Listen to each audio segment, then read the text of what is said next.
আউযু বিল্লাহি মিনাশ শাইতানির রাজিম। বিসমিল্লাহির রহমানির রহিম। আলহামদুলিল্লাহি রাব্বিল আলামিন আর রহমানির রহিম। সাল্লাল্লাহু আলাইহি ওয়াসাল্লাম।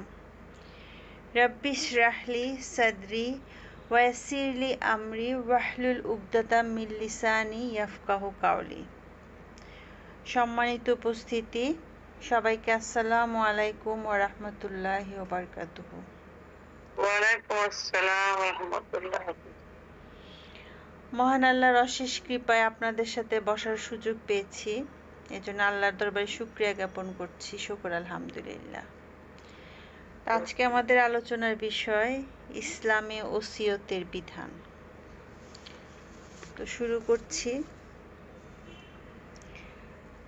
আসলে সম্পদ আমাদের খুব প্রিয় একটি জিনিস, তাই না? আমাদের সবার জীবনে আসলে লক্ষ্যই থাকে আসলে সম্পদ অর্জন করা। আমরা ছোটবেলা থেকে স্বপ্ন দেখি যে বড় হয়ে ডাক্তার হব, ইঞ্জিনিয়ার হব, যা কিছু হতে চাই না তার নেপথ্যে কিন্তু উদ্দেশ্য থাকে ওই টাকা উপার্জন, সম্পদ করা, গাড়ি বাড়ি করা, অর্থাৎ সম্পদ কেন্দ্রিকই কিন্তু আমাদের জীবন। এবং সম্পদকে আমরা খুবই ভালোবাসি, এবং আমার সম্পদে আর কেউ ভাগ বসাক এটা আমরা একেবারেই পছন্দ করি না। এটা একান্ত আমার নিজের মনে করি আমরা। অথচ মৃত্যুর সাথে সাথে কিন্তু আমার এই সম্পদ আর আমার থাকে না। হ্যাঁ, এখানে ওয়ারিশরা চলে আসে এই সম্পদের উপরে। এবং ওয়ারিশ কারা এটাও কোরআনে একদম পরিষ্কারভাবে বলা আছে। ওয়ারিশ ছেলে মেয়ে, আত্মীয় স্বজন, পিতা মাতা অনেকেই ওয়ারিশ হয়। এটা বিভিন্ন শর্ত সাপেক্ষে বিভিন্ন রকমের ভাবে হয়। শুধু ছেলে মেয়ে যে হকদার থাকে তা না, ক্ষেত্র বিশেষে পিতামাতাও চলে আসে, ভাই বোন চলে আসে। তো যাই হোক, আজকে আমি ওয়ারিশ নিয়ে কথা বলবো না। আজকে আমার যে আলোচনার সেটা হচ্ছে অন্য বিষয়, সেটা ওসিয়ত নিয়ে। তো এই সম্পদ যেমন এটা আসলে এক হাত থেকে আরেক হাতে চলে যায়, এক জেনারেশন থেকে আরেক জেনারেশনে চলে যায়। এরকমভাবেই কিন্তু আলটিমেটলি সম্পদের একচ্ছত্র মালিক কিন্তু আল্লাহ তাআলা। অর্থাৎ কোনো সম্পদই কারো হাতে বেশি দিন থাকে না। আমার জীবদ্দশায় যতদিন ততদিনই সম্পদটা আমার হাতে থাকে, তারপরে আমার মৃত্যুর সাথে সাথে তার সাথে আমার সম্পর্ক আর থাকে না। হ্যাঁ, সম্পর্ক থাকবে যদি আমার সম্পদটা সেইভাবে আমি প্রপার ওয়েতে ব্যবস্থা করে রেখে যাই, তাহলে সেটা সুফল আমি পাবো, মৃত্যুর পরেও পাবো। সেটা আমার উপর নির্ভর করতেছে যে আমি কিভাবে আমার সম্পদটাকে আমি রেখে যাব। তাহলে এই যে আমাদের আসলে যে ইসলামের যে অর্থনীতিটা, ইসলামিক অর্থনীতিটা আসলে খুবই সুন্দর। যে যেমন এখানে জাকাত ভিত্তিক, জাকাত এবং উত্তরাধিকার বন্টন, ওসিয়ত, দান খয়রাত, এই জিনিসগুলো যদি প্রপারলি কার্যকর থাকতো, তাহলে কিন্তু পৃথিবীর একটা মানুষও কারো কাছে হাত পাততে হতো না। সবাই কিন্তু খুব সুন্দরভাবে থাকতে পারতো। আল্লাহ তাআলা এত সুন্দর সিস্টেম করে দিয়েছেন যে আসলে কোনো মানুষই কষ্টে থাকতো না, সবাই ভালো থাকতো। আসলে আমরা এর মধ্যে নাই, সেজন্য আমাদের অনেক রকমের সমস্যা হয়। তা আজকে আমাদের যেটা আলোচনা সেটা হলো ওসিয়ত নিয়ে। ওসিয়ত এবং উত্তরাধিকার দুইটা কিন্তু এক জিনিস না। হ্যাঁ, যেমন মৃত ব্যক্তির ওয়ারিশ কারা, এটা আল্লাহ তাআলা একদম পরিষ্কার বলে দিয়েছে। ওইটা আমি আমার জীবদ্দশায় আমি যদি বলেও যাই বা নাও বলে যাই, তাতে কিচ্ছু আসে যায় না। কোরআনে একদম পরিষ্কারভাবে বলা আছে যে কে কতটুকু পাবে, কিভাবে পাবে, সব একদম সূরা নিসাতে একদম A to Z বলা আছে। কাজে উত্তরাধিকার বন্টনটা এটা আসলে অটোমেটিক্যালি চলে, সেটা আল্লাহ তাআলা নিজের হাতে নিয়ে নিছেন। সেটা আমার কোনো হাত নাই।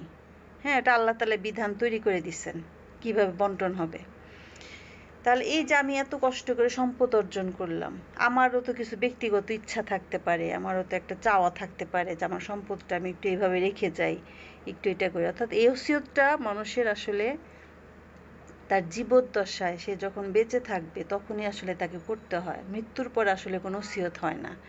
হ্যাঁ, বেঁচে থাকতে ওসিয়ত করতে হয়, এবং সেটারও কিছু নিয়ম আছে। তো এটা আসলে মানুষের যখন বয়স হয়ে যায়, মানুষ যখন মৃত্যুর দ্বার প্রান্তে পৌঁছে যায়, তখন আর তার পার্থিব লোভ লালসা আসলে সেরকম আর থাকে না। তখন সে চায় যেমন কিছু একটা করে যায়, যাতে মানে মৃত্যুর পরও আমার একটা ভালো কাজের জন্য আমি যেন এটা নেকি পাই। কারণ ওয়ারিশরা তো তার সম্পদ পাবেই। হ্যাঁ, ওটা আমি বললেও পাবে, না বললেও পাবে। নিয়ম মাফিক, যদিও আমরা বর্তমান যুগে দেখি যে সেটা প্রপারলি বন্টন হয় না। হ্যাঁ, দেখা যায় যে এটা ঠিকমতো প্রপারলি বন্টন হয় না। তা ওসিয়তটা আল্লাহ তাআলা আসলে আমাদের আল্লাহ তাআলা একটা সুযোগ করে দিয়েছেন যে আমি মৃত্যুর আগে আমার জীবনের যে ভুল ত্রুটি সেটার জন্য আমি একটা ভালো কাজ করে যেন দুনিয়া থেকে বিদায় নিতে পারি। হ্যাঁ, সেটার একটা সুযোগ আল্লাহ তাআলা রেখে দিয়েছেন। তো মহানবী সাল্লাল্লাহু আলাইহি সাল্লাম বলেছেন যে আল্লাহ তাআলা তোমাদের প্রতি তোমাদের 1/3 সম্পদ দ্বারা দাক্ষিণ্য প্রদর্শন করেছেন, যাতে তোমরা তোমাদের জীবনের শেষকালে বিগত পুণ্যের উপর অধিকতর পুণ্য অর্জন করতে পারো। সুতরাং যেখানে ইচ্ছা তোমরা এই সম্পদ ব্যয় করো। এখানে বলা আছে 1/3। হ্যাঁ, অর্থাৎ আমার সম্পদের 1/3 এর বেশি আমি ওসিয়ত করতে পারবো না। এটা হলো ম্যাক্সিমাম লিমিট। হ্যাঁ, এর কমে এর মধ্যেই থাকতে হবে, এর অধিকে যাওয়া যাবে না। কারণ আমার সম্পদের সবচেয়ে বড় হকদার হলো আমার ওয়ারিশরা। কাজে 2/3 সম্পদ তাদের জন্য অবশ্যই রাখতে হবে।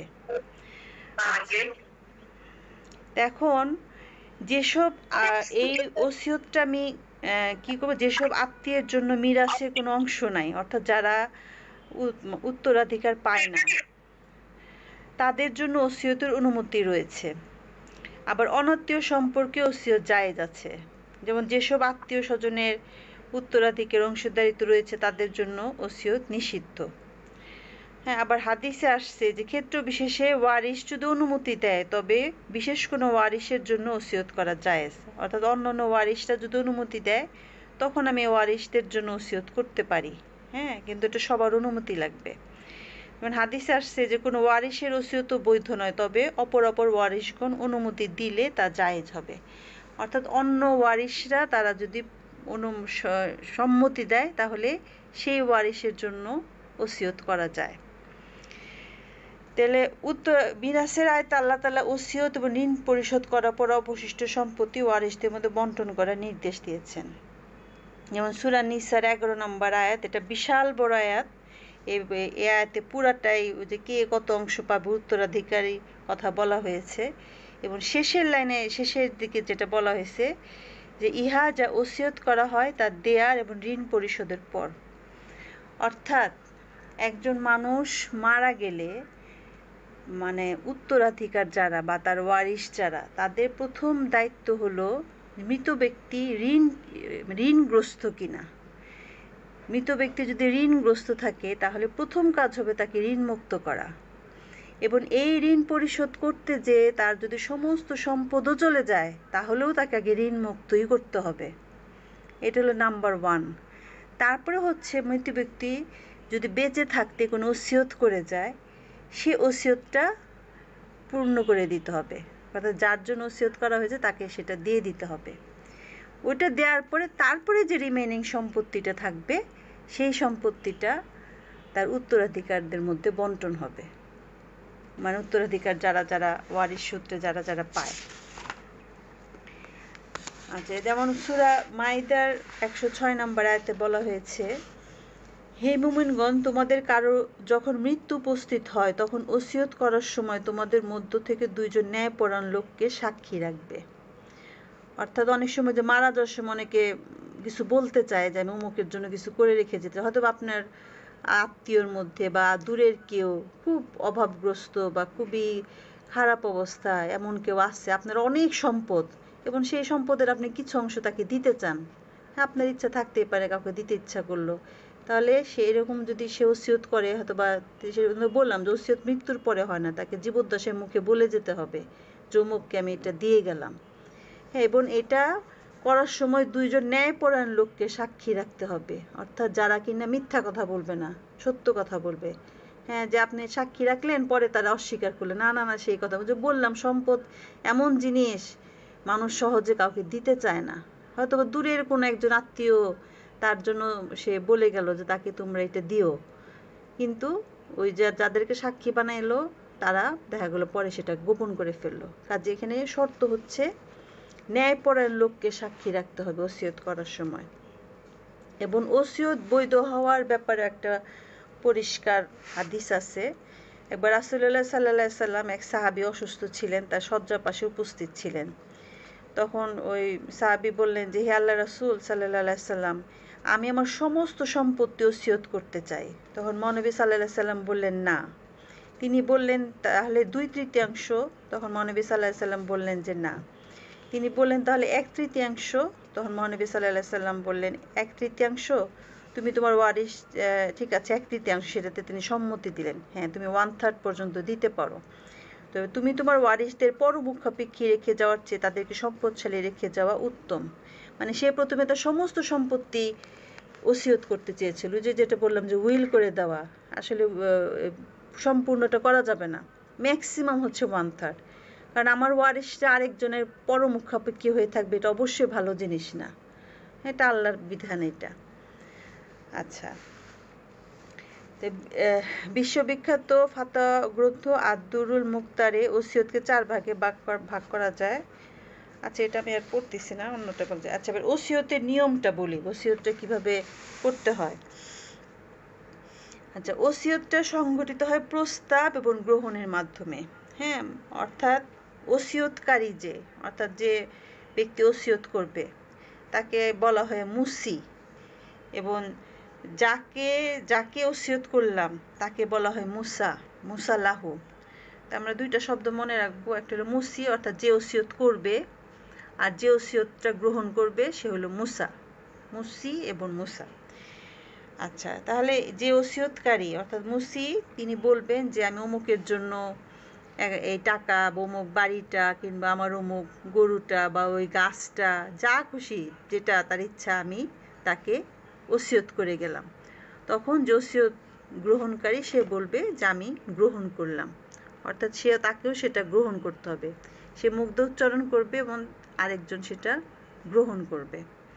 আর ওই যে বললাম যে মৃত মানে মুমূর্ষু অবস্থায় কেউ যদি ওসিয়ত করে, তখন হলো তার ন্যায়পরায়ণ সাক্ষী লাগবে 2 জন। আচ্ছা, এখন ওসিয়তের শর্তটা কি? ওসিয়তের শর্ত হচ্ছে যে ঐচ্ছিক দান খয়রাত করার অধিকারী হওয়া, অর্থাৎ প্রাপ্তবয়স্ক এবং সুস্থ বিবেক বুদ্ধি সম্পন্ন হওয়া। হ্যাঁ, আমার যাকে দিচ্ছি সে যেন প্রাপ্তবয়স্ক হয় এবং তার যেন সুস্থ বিবেক সম্পন্ন হয়। আমি পাগলকে কিন্তু ওসিয়ত করতে পারবো না, কারণ সে সম্পদের অপব্যবহার করবে। হ্যাঁ, যার কিনা মাথা ঠিক নাই, তাকে আমি দিয়ে গেলাম সম্পদ, সে তো সম্পদের রক্ষণাবেক্ষণ করতে পারবে না। কাজে তাকে সুস্থ বিবেক বুদ্ধি সম্পন্ন হতে হবে।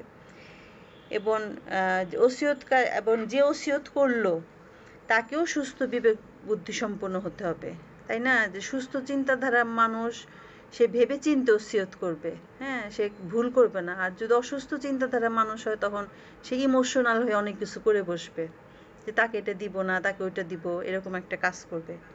এটা গেলো একটা শর্ত। তারপর একটা হলো যে স্বেচ্ছা এবং সজ্ঞানে ওসিয়ত করা, সেটা তাকে কেউ ফোর্স করতে পারবে না। কারণ আমরা অনেক সময় সিনেমাতে দেখি না, যে মাথার মধ্যে পিস্তল ঠেকিয়ে বলে যে দলিলে সই করো, এগুলো আমার নামে লিখে দাও। হ্যাঁ, এটা সিনেমা না, এটা বাস্তবেও হয়, বাস্তবেও এটা করে। বা বন্দুক তখন তার নিজের যান বাঁচানোর জন্য সে তাড়াতাড়ি দলিলে সই করে দেয়। হ্যাঁ, কাজেই এরকম করে জবরদস্তি করে, চাপ প্রয়োগ করে কারো কাছ থেকে কিছু আদায় করে নেওয়া যাবে না। হ্যাঁ, এটা একদম নিষেধ, এগুলা ইসলামের পরিপন্থী। আরেকটা হলো যে পরিত্যক্ত সম্পত্তির সমপরিমাণ বা তার বেশি ঋণ না থাকা। অর্থাৎ আমার এমন ঋণ আছে, দেখা গেলো আমার 1 কোটি টাকার সম্পদ আছে, আমি 1 কোটি টাকার ঋণ আমার, তাহলে আমি ওসিয়ত করতে পারবো না। বা আমার 1 কোটি টাকার সম্পদ আছে আর আমার ঋণ হয়ে গেছে 2 কোটি টাকা, তার থেকেও বেশি, তাহলেও আমি ওসিয়ত করতে পারবো না। কারণ আমাকে তাকে ঋণ পরিশোধ করতে হবে। ঋণ পরিশোধ করা হলো আগে, কারণ ঋণ পরিশোধ করা হলো ফরজ, এটা বাধ্যতামূলক, আমাকে করতেই হবে। আর ওসিয়ত এটা একটা নফল ইবাদত, যা আমার ইচ্ছা হলে আমি তাকে দিলাম। এটা বাধ্যবাধকতা নেই যে আমাকে ওসিয়ত করতে হবে। হ্যাঁ, এটা যার যার মনের ইচ্ছা, যার ইচ্ছা হয় সে করবে, যার ইচ্ছা হয় সে না করবে। এটার কোনো মানে ফরজও না, সুন্নতও না, ওয়াজিবও না, কিছুই না, এটা একটা নফল কাজ। তাহলে এরূপ ঋণগ্রস্ত ব্যক্তির ওসিয়ত কিন্তু সহিহ না। কাজে আমি যদি ঋণগ্রস্ত থাকি, আমি কোনো অবস্থাতেই ওসিয়ত করতে পারবো না, কেননা ঋণ পরিশোধ করা ওয়াজিব। সেজন্য পরিত্যক্ত সম্পত্তি দ্বারা প্রথমে যে ঋণ পরিশোধ করতে হবে, তারপরে অবশিষ্ট অংশ থাকলে তারপরে ওসিয়ত পূর্ণ করতে হবে, দেন উত্তরাধিকারীদের মধ্যে বন্টন হবে। আচ্ছা, এখন হলো যার জন্য ওসিয়ত করা হয়, হ্যাঁ, যার জন্য ওসিয়ত করা হয় অর্থাৎ যাকে আমি দিলাম, এর সঙ্গে সম্পৃক্ত শর্তাবলীটা কি? সেটা হলো যে ওসিয়তকালে তার জীবিত থাকা, অর্থাৎ আমি একজন জীবিত ব্যক্তিকে ওসিয়ত করতে পারবো, কোনো মৃত ব্যক্তিকে আমি ওসিয়ত করতে পারবো না।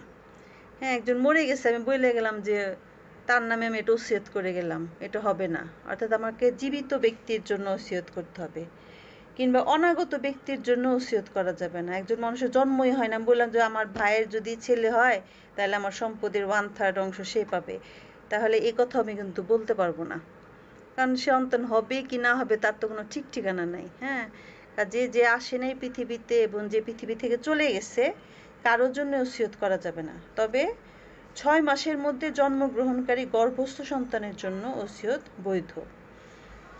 আচ্ছা, ওয়ারিশদের জন্য ওসিয়ত বৈধ না, কারণ ওয়ারিশরা তো সম্পত্তি এমনিই পাবে। হ্যাঁ, তারা তো আল্লাহর বিধান অনুযায়ী এমনিই পাবে, তাদের জন্য ওসিয়ত বৈধ না। তবে অন্য ওয়ারিশ যদি অনুমতি দেয় তাহলে বৈধ থাকবে, এবং সব ওয়ারিশ যদি রাজি হয়, ঠিক আছে আমার ওয়ারিশের মধ্যে আমার সম্পদের যারা ওয়ারিশ প্রাপ্ত, আমি একে আমি আমার সম্পদের 1/3 দিতে চাই, এখন এটাতে যদি অন্য ওয়ারিশরা সম্মতি দেয় তখন সে দিতে পারবে, যে ঠিক আছে আপনি দিতে পারেন, কিন্তু সম্মতি লাগবে এটা।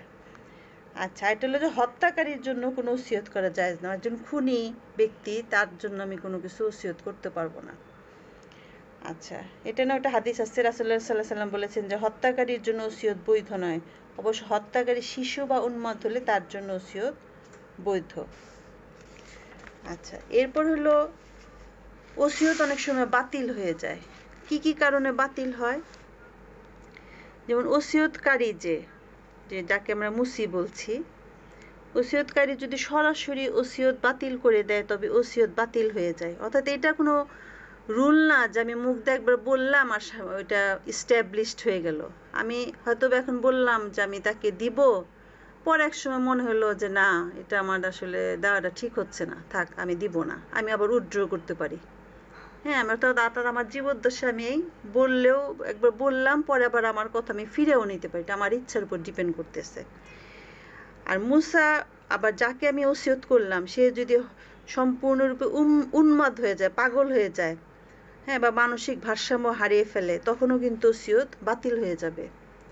হ্যাঁ, কারণ আপনি ওই সম্পদটা আপনার ওয়ারিশদের জন্য রেখে গেলেন, আপনি কেন একজন উন্মাদ ব্যক্তিকে দিয়ে যাবেন শুধু শুধু সম্পদটাকে? আচ্ছা, বেহুশ হওয়ার দ্বারা বাতিল হয় না, যার জন্য ওসিয়ত করা হয়। আচ্ছা, এবং ওসিয়তের বস্তু সেটা যদি নষ্ট হয়ে যায় তাহলে ওসিয়ত বাতিল হয়। মনে করেন আপনি কাউকে একটা ছাগল দিয়ে গেলেন, হ্যাঁ, সেই ছাগলটা মরে গেল, তাহলে বাতিল, ওসিয়তটা তখন বাতিল হয়ে গেল, এরকম। তাহলে যেসব ক্ষেত্র বিশেষে ওসিয়তটা বাতিল হয়ে যায়। আচ্ছা, যে ওসিয়ত প্রত্যাহার, ওসিয়ত কখন প্রত্যাহার করা যায়? ওসিয়তকারী যে ওসিয়ত করে এর পক্ষে ওসিয়ত কোনো চুক্তি নয়, কাজে ওসিয়ত করার পর যতদিন সে জীবিত থাকবে ততদিন তা প্রত্যাহার করার অধিকার থাকে। ওই যে বললাম, আমি একটু আগেই বললাম যে এটা আমি আমার মৃত্যুর আগ পর্যন্ত যতবার ইচ্ছা আমি চেঞ্জ করতে পারি, ঠিক আছে, এটা আমার রাইট আছে। বললাম তো এটা একটা নফল কাজ আর কি, নফল, এটা আমার ইচ্ছার উপর ডিপেন্ড করতেছে, আমার যখন যেটা মনে হবে আমি সেটাই করব। তো প্রত্যাহার সরাসরি মৌখিকভাবে হতে পারে, আবার পরোক্ষভাবে হতে পারে। সরাসরি এইভাবে যে ওসিয়তকারী বলবে যে আমি অমুকের জন্য যে ওসিয়ত করেছিলাম সেটা আমি প্রত্যাহার করে নিলাম, সে মৌখিকভাবে ডিক্লেয়ার দিয়ে দিল, হয়তো বা কাউকে সাক্ষী রেখেছিল, তার সামনে এসে বলে যে হ্যাঁ আমি এটাকে বলছিলাম এটা দিব, কিন্তু এখন আসলে দেয়া যাচ্ছে না, ঠিক আছে, তো এইভাবে আমি প্রত্যাহারও করে নিতে পারি। আচ্ছা, এবার ওসিয়তটা আমি কাকে কতটুকু দিব, কিভাবে দিব সেটা নিয়ে একটু বলি। যে মৃত ব্যক্তির পরিত্যক্ত সম্পত্তিতে সবচেয়ে বেশি অধিকার তার ওয়ারিশদের, এই বিষয়ে তো কোনো সন্দেহ নাই, তাই না? যে আমার ওয়ারিশ যারা, আমার ছেলে মেয়ে সবার আগে, তারপরে ক্ষেত্র বিশেষে পিতামাতা এবং আত্মীয় স্বজনরা চলে আসে, তাদের হক হলো সবার আগে, এবং অগ্রাধিকার বিবেচনায় ওয়ারিশদের জন্য পরিত্যক্ত সম্পত্তি অ্যাটলিস্ট 2/3 রাখা আবশ্যক। আমি সম্পূর্ণটাও রাখতে পারি, বা আমার যদি মন চায় যে আমি যদি দান করব তাহলে আমি 2/3 তাদের জন্য আমাকে অবশ্যই রাখতে হবে। তাই তাদের জন্য 2/3 রেখে বাকি 1/3 ভিতরে ওসিয়তের অনুমতি দেওয়া হয়েছে। এটা হলো ওসিয়তের সর্বাধিক মাত্রা। তো হযরত সাদ রাদিয়াল্লাহু আনহুর ওসিয়ত সংক্রান্ত হাদিসে এর প্রমাণ রয়েছে। মোট কথা সম্পদের 1/3 অধিক ওসিয়ত করা জায়েজ না। তবে ওসিয়ত যে করবে তার মৃত্যুর পর ওয়ারিশগণ 1/3 বেশি সম্পদের ওসিয়ত অনুমোদন করে, তাহলে সে ওসিয়ত বৈধ হবে। অর্থাৎ কেউ যদি তার থেকে বেশি ওসিয়ত করে যায় এবং তার ওয়ারিশরা যদি সেটাকে সম্মতি দেয় যে ঠিক আছে, যে আমার বাবা বা আমার মা করে ফেলছে, আচ্ছা ঠিক আছে আমরা এটা মেনে নিলাম, তাহলে এটা বৈধ আছে। তবে শর্ত হচ্ছে যে ওয়ারিশগণকে প্রাপ্তবয়স্ক হতে হবে। যেমন অপ্রাপ্ত বয়স্কের অনুমোদন গ্রহণযোগ্য নয়। আচ্ছা, এখন ওসিয়ত আরেকটা ব্যাপার, সেটা হচ্ছে যে আমার ওয়ারিশটা যদি খুব দরিদ্র হয় এবং আমার পরিত্যক্ত সম্পদের পরিমাণও যদি বেশি না হয়, তাহলে কিন্তু ওসিয়ত না করাই উত্তম। কারণ আগে তো হক ওয়ারিশদের, তাহলে সেক্ষেত্রে আমার বাইরের মানুষকে আমি দান কইরা নিজের ঘরের মানুষকে আমি বঞ্চিত করলাম, এটা তো ঠিক হবে না। আবার যদি অর্থ সম্পদ বেশি হয় এবং ওয়ারিশগণ দরিদ্র হয়, তাহলে আমি কিছু মানে আমার যদি মন চায় আমি কিছুটা ওসিয়ত করতে পারি, 1/3 বা তার থেকে কম, যতটুকু মানে 1/3 থেকে কম আমি খুব সামান্য কিছু ওসিয়ত করতে পারি যদি আমার খুব ইচ্ছা হয়। আবার যদি ওয়ারিশগণ ধনী হয় এবং আমার সম্পদও অনেক বেশি থাকে, সেক্ষেত্রে কিন্তু 1/3 আমি ওসিয়ত করতেই পারি। কারণ আমার দেখা যায় আমার ওয়ারিশরা তারাও অনেক ধনাঢ্য এবং আমারও প্রচুর সম্পত্তি আছে, সেক্ষেত্রে আমি একটু বেশি করে ওসিয়ত করে গেলাম আমার পরকালের কথা চিন্তা করে, যে আমি মানুষের জন্য কিছু একটা করে যাই। হ্যাঁ, যে এবং এসব ক্ষেত্রে আমাদের যেসব বিবেচনায় আনা উচিত, যে সেসব আত্মীয় স্বজনকে অগ্রাধিকার দিতে হবে যারা উত্তরাধিকারী কোনো অংশ পায় না। হ্যাঁ, সেই সমস্ত আত্মীয় স্বজনকে বাছাই করতে হবে যে তাদেরকে আমি দিয়ে যাই। আবার অনেক সময় হয় যে আমার কোনো আত্মীয়ের সাথে আমার খুব ব্যাড রিলেশন, খুবই খারাপ সম্পর্ক, আমি যদি তাকে কিছু ওসিয়ত করে যাই, দেখা যাবে যে তার সাথে আমার একটা বন্ধুত্বপূর্ণ সম্পর্ক হয়ে গেছে। কাজে এসব ক্ষেত্রে আমরা এই জিনিসগুলা চিন্তা করতে পারি। আবার যে আত্মীয়ের সাথে সুসম্পর্ক আছে সে যদি বেশি অভাবগ্রস্ত হয় এবং দিনদারিও তার মধ্যে থাকে, তাহলে ওসিয়তের ক্ষেত্রে তাকে অগ্রাধিকার দিতে হবে।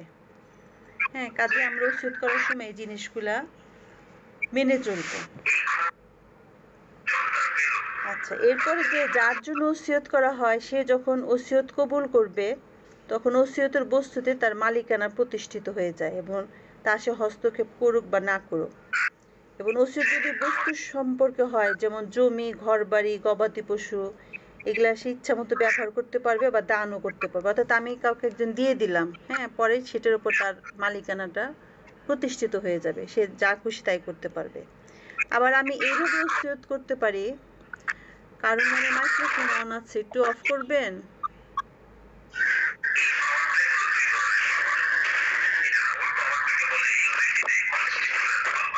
না পা কারো মাইক্রোফোন মনে অন আছে, একটু অফ করলে ভালো হতো।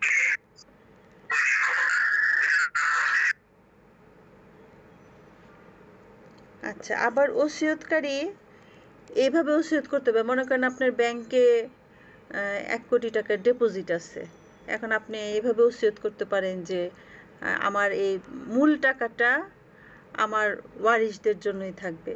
হ্যাঁ, কিন্তু এটা থেকে যে প্রফিটটা আসবে সে প্রফিটটা আমি অমুককে দিতে চাই, এভাবেও কিন্তু আমি ওসিয়ত করতে পারি। হ্যাঁ, যে প্রফিটটা সে নিয়ে গেল। হ্যাঁ, আবার যদি কাউকে আমি 1 কোটি টাকা দিলাম, সেখান থেকে সে যা প্রফিটও পাবে সেটাও সে নিতে পারে। হ্যাঁ, এরকম অনেকভাবে ওসিয়ত করা যায়। অর্থাৎ মূলধনটা রেখে তার প্রফিটটা সে ওসিয়ত করতে পারে, বা মূলধন সহই তাকে দিতে পারি যে তুমি মূলধনও তোমার, এটার উপর যা লাভ হবে, যা কিছু হবে সব কিছুই তোমার। হ্যাঁ, এটা আমরা বলতে পারি। আবার এইভাবে বলতে পারি যে এত দিন পর্যন্ত এটা তুমি ভোগ করবা, এত তারিখের পর থেকে এটা আর তোমার থাকবে না। এইভাবেও করতে পারি যে এরপরে এটা আমার ওয়ারিশদের মধ্যে চলে আসবে। হ্যাঁ, আবার আমি যদি কোনো মেয়াদ বলে না দিই, তাহলে সে আজীবনে ভোগ করতে পারে, এটা তার ইচ্ছা। তো এটাই আর কি ওসিয়তে মোটামুটি আমি খুব সংক্ষিপ্তভাবে বললাম যে আমার সাথে উত্তরাধিকার বন্টন, এটা অনেক বিশাল, অনেক বিস্তারিত আলোচনা, উত্তরাধিকার বন্টনটা কিভাবে হবে।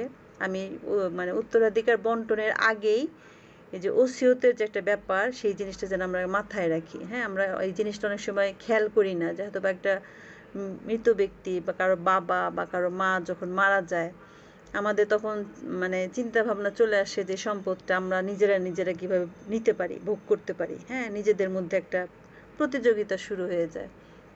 কিন্তু আমাদের প্রথমে আগে চিন্তা করতে হবে যে আমার বাবা বা মা যে মারা গেল তার ঋণ আছে কিনা। হ্যাঁ, তাকে আগে ঋণ মুক্ত করতে হবে, কারণ ঋণ পরিশোধ না হওয়া পর্যন্ত তার কবরে কিন্তু আযাব হতে থাকবে। কাজে তাকে আগে ঋণ মুক্ত করতে হবে। ঋণ মুক্ত করার পরে তারপরে আমাকে খুঁজতে হবে যে সে কোনো ওসিয়ত করে গেছে কিনা। সে যদি ওসিয়ত করে থেকে যায় তাহলে সেই ওসিয়তটা যদি তার সমগ্র সম্পত্তির 1/3 হয়, হ্যাঁ, সেটা আমরা যার জন্য ওসিয়ত করে গেছে সেটা তাকে বুঝিয়ে দিতে হবে। হ্যাঁ, সেটা বুঝিয়ে দেবে। তারপরে দেন যে রিমেনিং সম্পত্তিটা থাকবে সেটা আমরা ওয়ারিশদের মধ্যে ভাগ করে নিতে হবে। এটা হচ্ছে নিয়ম। হ্যাঁ, কাজে আমরা যেন মানে এই নিয়মটাকে সবসময় ফলো করে চলি যে আমরা সম্পদের এবং ওসিয়তের ক্ষেত্রে যে আমরা যে নিয়মগুলো বললাম যে 1/3 পর্যন্ত করা যাবে, তারপরে ওসিয়ত কীভাবে করতে হয়, কী কী শর্ত সাপেক্ষ, হ্যাঁ, যে তাকে প্রাপ্তবয়স্ক হতে হবে, তাকে বিবেকবোধ সম্পন্ন হতে হবে, হ্যাঁ, কোনো পাগলকে ওসিয়ত করা যাবে না বা মানসিক ভারসাম্যহীন এমন কোনো ব্যক্তিকে ওসিয়ত করা যাবে না। হ্যাঁ, তো এরকম আবার ওসিয়ত যেহেতু এটা একটা নফল ইবাদত, হ্যাঁ, কাজে এটা আমরা যে কোনো সময় প্রত্যাহারও করতে পারি। সেটা হলো তার জীবদ্দশায় করতে হবে, কিন্তু একজন মানুষ বলে যদি মারা যায় তারপরে কিন্তু আর এটা প্রত্যাহার করার সুযোগ নেই। হ্যাঁ, যে একজন মৃত ব্যক্তি যদি মৃত্যুর আগে বলে সে মরে যায় তখন কিন্তু আর সে ওসিয়তটাকে আমরা প্রত্যাহার করতে পারবো না। সেটা কিন্তু তাকে দিতে হবে, তার হকটা তাকে বুঝিয়ে দিতে হবে। কিন্তু সে মারা যাওয়ার আগে যদি সে প্রত্যাহার করে নেয় তাহলে আর কোনো সমস্যা থাকে না। কাজে এই জিনিসগুলো আমাদেরকে খুব খেয়াল রাখতে হবে, কারণ সম্পদ, ওই যে বললাম যে সম্পদের আসল মালিকানা হচ্ছে আল্লাহ তাআলা। হ্যাঁ, সম্পদ খালি এক হাত থেকে আরেক হাতে বদল হবে। মাঝখান থেকে আমরা কেউ সম্পদের কারণে তার আমল নষ্ট করে, হ্যাঁ, আবার কেউ সম্পদের সঠিক বন্টন করার কারণে কিন্তু সে জান্নাতের হকদার হয়ে যায়। কারণ কোরআনে কিন্তু বলা আছে যে যে কিনা আমার ওয়ারিশদের বঞ্চিত করলো তার জন্য কিন্তু জান্নাতও আল্লাহ তাআলা হারাম করে দিবেন। কাজে এই সম্পদের কারণেই কিন্তু মানুষের এই জান্নাত জাহান্নাম কিন্তু এবং এই কারণেই হয়। মানে নামাজ রোজা এটা তো মনে করেন ব্যক্তিগত একটা ইবাদত, ব্যক্তিগত আমল, কিন্তু সম্পদের কারণে যেইটা এটা অনেক নামাজি ব্যক্তি বা অনেক ভালো মানুষের মধ্যেও কিন্তু কেন জানি এই সম্পদের ক্ষেত্রে এসে তারা ঠিক থাকতে পারে না। হ্যাঁ, তারা ঠিক থাকতে পারে না, মানে সম্পদের লোভটা মানুষের এত বেশি থাকে। তো যাই হোক, আমরা চেষ্টা করব আমরা যেন আল্লাহর বিধান মতো নিজেরা চলি এবং অন্যকেও চলতে উদ্বুদ্ধ করি, নিজেদের জ্ঞানটাও যেন অন্যদের সাথে শেয়ার করি, অন্যদেরকে যেন জানাই। আল্লাহ তাআলা যেন আমাদেরকে সবাইকে সঠিক বুঝ দান করেন। সুবহানা রাব্বিল ইজ্জাতি আম্মা ইয়াসিফুন ওয়া সালামুন আলাল মুরসালিন আলহামদুলিল্লাহি রাব্বিল আলামিন। সবাইকে আসসালামু আলাইকুম ওয়া রাহমাতুল্লাহি ওয়া বারাকাতুহু। ওয়ালাইকুম আসসালাম ওয়া রাহমাতুল্লাহি ওয়া বারাকাতুহু। যারা পরে এসেছেন, জয়েন করেছেন, তারা অনেক মিস করলেন। চমৎকার আলোচনা হলো ওসিয়ত সম্পর্কে।